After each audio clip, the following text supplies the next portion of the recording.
नमस्कार। हमारे YouTube channel कला लेखन पर आपका हार्दिक स्वागत और अभिनंदन है। आज हम प्रागैतिहासिक काल की चित्रकला के विषय में बात करेंगे।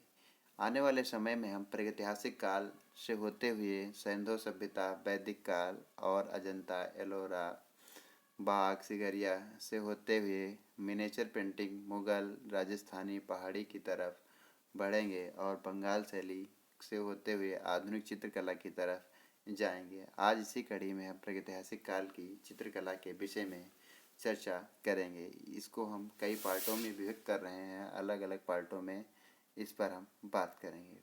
तो सबसे पहले प्रागैतिहासिक काल को जानने से पहले हम इतिहास को कितने भागों में बांटा गया है इस पर चर्चा करनी आवश्यक है, कॉन्सेप्ट क्लियर करने के लिए। तो इतिहास को 3 भागों में बांटा गया है। पहला प्रागैतिहासिक काल, आद्य ऐतिहासिक काल, ऐतिहासिक काल। अब प्रागैतिहासिक काल किसे कहते हैं? तो प्रागैतिहासिक काल बड़ा सिंपल सा है। प्रागैतिहासिक काल उस काल को कहते हैं जहाँ से लिखित सामग्री प्राप्त नहीं होती है, केवल पुरातत्व सामग्री प्राप्त होती है। किसी भी प्रकार के साहित्यिक साक्ष्य यहाँ पर प्राप्त नहीं होते हैं। परंतु आद्य ऐतिहासिक काल उस काल को कहते हैं जहाँ पर पुरातात्विक साक्ष्यों के साथ साथ एक साहित्यिक संदर्भ भी प्राप्त होते हैं, कुछ साहित्यिक संदर्भ भी प्राप्त होते हैं। और ऐतिहासिक काल वो होता है जहाँ पर पुरातात्विक साक्ष्य के साथ साथ साहित्यिक संदर्भ भी प्राप्त होते हैं और उसके साथ साथ विदेशी लेखकों के विवरण भी कुछ प्राप्त होते हैं। अब इनको हम उदाहरण से समझते हैं। प्रागैतिहासिक काल जैसे भीमबेटका, यहाँ के मानव के विषय में, तत्कालीन मानव के विषय में अगर हम अनुमान लगाते हैं तो केवल उनके चित्रों और उनके द्वारा प्रयोग किए गए हथियारों से ही हम अनुमान लगा सकते हैं। बाकी हमारे पास किसी प्रकार का कोई लिखित साक्ष्य नहीं है, इसीलिए इसको प्रागैतिहासिक काल कहा गया। आद्य ऐतिहासिक काल इसके वजह से सिंधु सभ्यता। सिंधु सभ्यता में क्या है, हमें चित्रों को, हमें वहाँ पर चित्र भी मिलते हैं और एक लिपि, लिखित संदेश भी मिलते हैं। जैसे मोहरों पर कुछ 5 या 7 अक्षरों से मिलकर बना हुआ एक संदेश। हाँ, ये जरूर है कि उसको हम पढ़ नहीं पाए, इसीलिए इसको आद्य ऐतिहासिक काल कहते हैं। लिखे हुए साक्ष्य तो हमें मिल रहे हैं लेकिन हम उनको पढ़ नहीं पा रहे हैं। यहाँ पर पुरातात्विक भी है और साहित्यिक संदर्भ भी मिल रहे हैं। अब आते हैं ऐतिहासिक काल। ऐतिहासिक काल वह काल है जहाँ पर, जैसे महाजनपद काल, यहाँ पर हमें लिखित साक्ष्य भी, मौर्य काल, गुप्त काल, ये ऐतिहासिक काल, यहाँ पर हमें लिखित साक्ष्य भी प्राप्त हो रहे हैं, पुरातात्विक साक्ष्य भी प्राप्त हो रहे हैं, विदेशी यात्रियों के विवरण भी हमें प्राप्त हो रहे हैं। तो ये तीनों चीज़ें क्लियर हो गई होंगी। फिर से एक बार देखते हैं। प्रागैतिहासिक काल वह काल जहाँ पर पुरातात्विक संदर्भ हमें प्राप्त होते हैं। आद्य ऐतिहासिक वह काल जहाँ पर पुरातात्विक और साहित्यिक संदर्भ प्राप्त होते हैं। ऐतिहासिक काल वह काल जहाँ पर पुरातात्विक, साहित्यिक और विदेशी लेखकों के विवरण भी हमें प्राप्त होते हैं। अब आइए हम शुरू करते हैं प्रागैतिहासिक काल के विषय में चर्चा।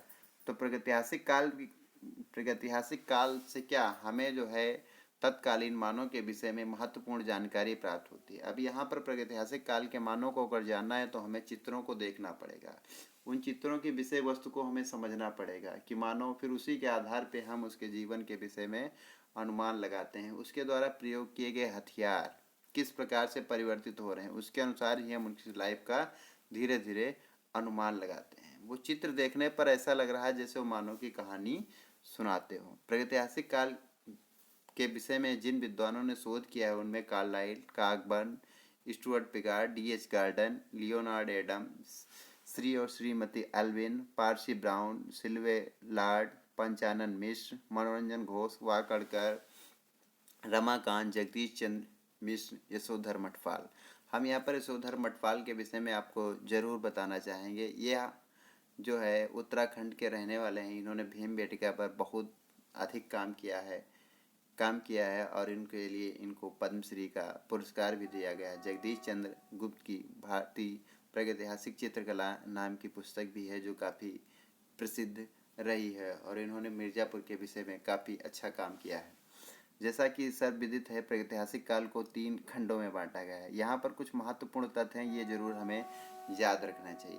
प्री हिस्टोरी शब्द का सर्वप्रथम प्रयोग जो है डेनियल विल्सन ने 1851 ईस्वी में किया था।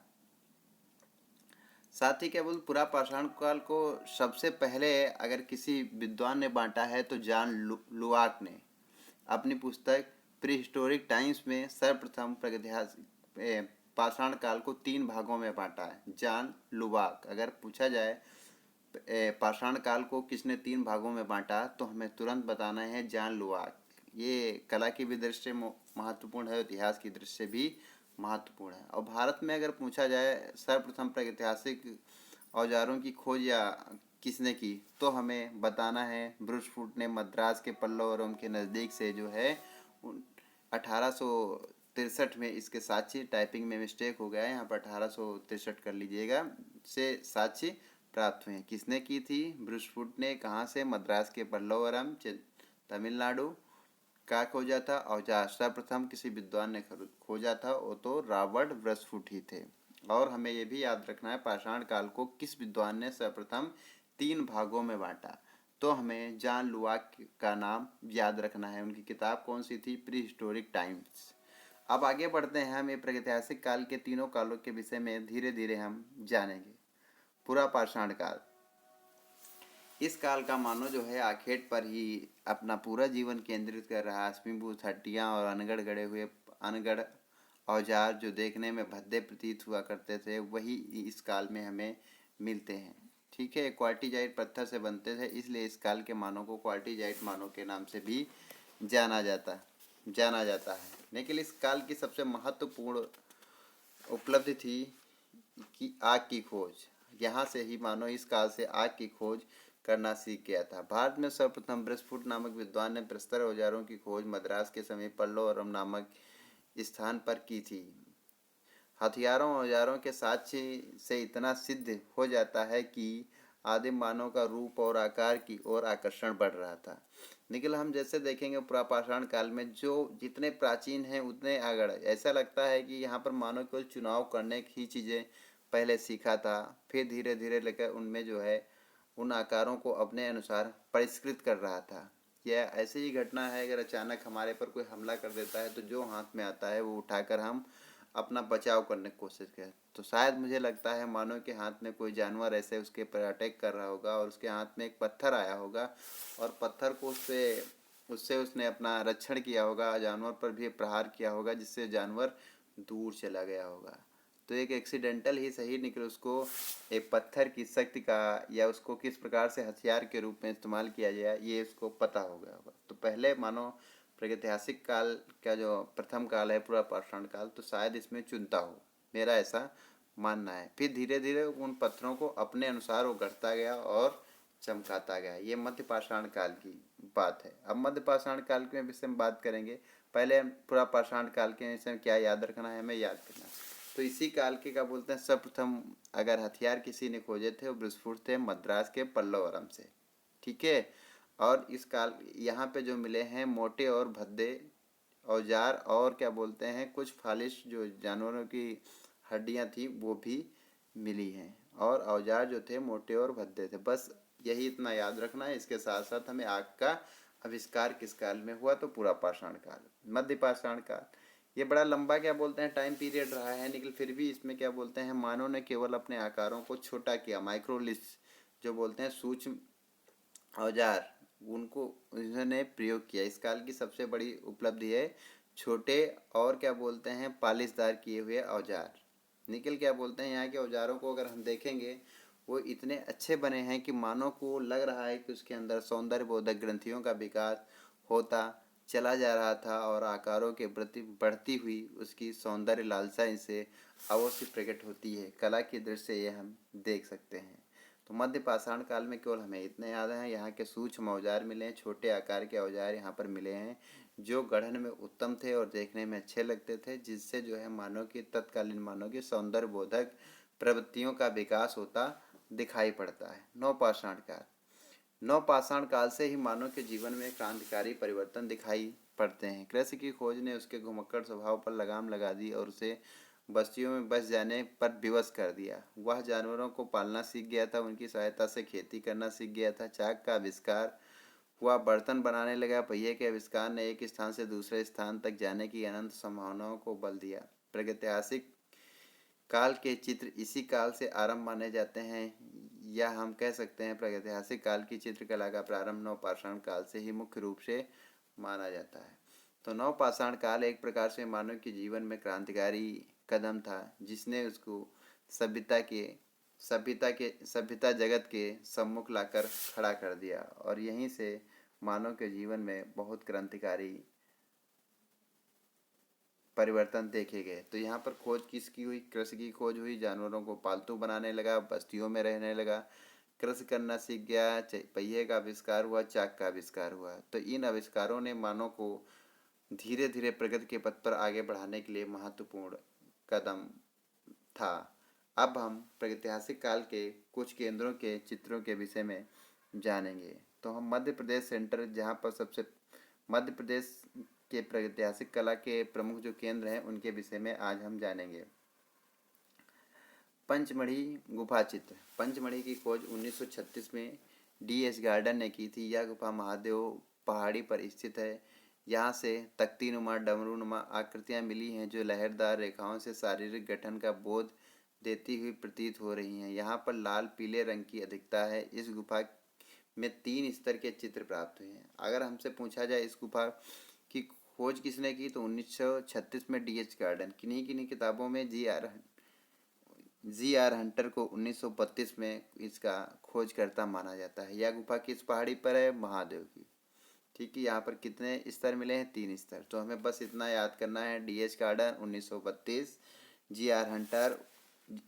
DS garden 1936, G.R.. हंटर 1932। किस पहाड़ी पर है? महादेव है। यहाँ पर कितने स्तर हैं? 3 स्तर। अब कुछ चित्रों के भी यहाँ पर हम देख सकते हैं। जो चित्र हैं, शयद करते हुए मनुष्य, घुड़सवार योद्धा, शस्त्रधारी सैनिक, वाद्यों को बजाते वादक, संगीत का आनंद लेते प्रेमी युगल, घरेलू जीवन। अगर इन चित्रों की विषय वस्तु पर हम गौर करें और इनको देखेंगे तो हमें पता चलेगा ये चित्र जो है नवपाषाण काल के काफ़ी बाद में, उत्तर के समय में या लास्ट के समय में बनाए गए होंगे, क्योंकि यहाँ पर मानव के विषय बदल जाते हैं, उनके चित्रण के विषय बदल जाते हैं। अब अगला है होशंगाबाद। यह आदमगढ़ नामक स्थान पर स्थित है। यहाँ पर चित्रों के 2 स्तर मिले हैं। रेखाओं की पूर्ण आवृत्ति घोड़े की आकृति में अद्भुत गति का आभास दिखाती है। छलांग लगाता बारहसिंघा यहाँ का फेमस चित्र है। आकृतियाँ भी गतिशील दिखाई देती है। यहाँ पर जो भी चित्र बनाए गए उनमें गति दिखाई पड़ती है, कहने का आशय है। और यहाँ पर 2 प्रकार के 2 स्तर के चित्र मिलते हैं। अभी हम पंचमढ़ी पढ़ रहे थे तो वहाँ पर हम 3 स्तर के चित्र देख रहे थे, 3 स्तर थे चित्रों के। अब यहाँ होशंगाबाद देख रहे हैं तो यहाँ पर 2 स्तर हमें प्राप्त होते हैं। और इनकी रेखाओं में गति का सबसे अधिक अगर किसी गुफा में बोध होता है, देखने पर गतिशील आकृतियाँ बनी हैं, तो होशंगाबाद में। और यहाँ के प्रमुख चित्र हैं छलांग लगाता बारहसिंघा, जंगली भैंसा। तो होशंगाबाद के अगर चित्रों की हम बात करेंगे तो 2 चित्र यहाँ के हैं, छलांग लगाता बारहसिंघा और जंगली भैंसा। यहाँ कितने स्तर मिले हैं चित्रों के? 2 स्तर मिले हैं। चित्रों की विशेषताएं क्या है? गतिशील चित्रण अधिक देखने को हमें मिलता है। आप क्या बोलते हैं? हम सिंघनपुर की बात करेंगे। ये भी मध्य प्रदेश का एक जो है प्री हिस्टोरिक पेंटिंग का एक बहुत बड़ा सेंटर है। इस गुफा की खोज W. एंडरसन ने की थी। वर्तमान में रायगढ़ जनपद में सिंघनपुर गांव के निकट स्थित है। यहाँ से गेरू रामराज भूरे रंग का प्रयोग दिखाई पड़ता है। इस गुफा में हिरण, छिपकली, जंगली भैंसे का अंकन है। यहाँ के चित्रों को सजीव रूप में कलाकार ने बड़ी सफलता के साथ उकेरा है। यहाँ की रेखाओं में भाव ओज के परिणाम भी मिलते हैं। सिंघनपुर को हमें केवल इसमें इतना ही अधिकतर याद करना है कि इसकी खोज किसने की? W. एंडरसन ने। ये किस जनपद में पड़ता है? रायगढ़। अगला है मंदसौर। मंदसौर को आपको इसके बारे में बताने से पहले बता दें, प्रतीकात्मक चित्रण के लिए जाना जाता है। ये मंदसौर जिले में एक मोरी नामक स्थान है। यहाँ पर ये गुफाएं स्थित हैं। यहाँ पर 30 खोए हैं। यहाँ प्रतीकात्मक चित्रण हुआ है। पशुओं को भागते हुए दिखाया गया है। स्वास्तिक है, चक्र है, सर्वतोभद्र है, अष्टकमल दल है, पीपल की पत्तियां। मंदसौर मुख्यतः प्रतीकात्मक चित्रण के लिए जाना जाता है और यहीं से स्वास्तिक मिला है। अब है भीमबेटका। भीमबेटका जो है, इसकी खोज 1859 ईस्वी में उज्जैन विश्वविद्यालय के प्रोफेसर विष्णुधर वाकणकर ने की थी।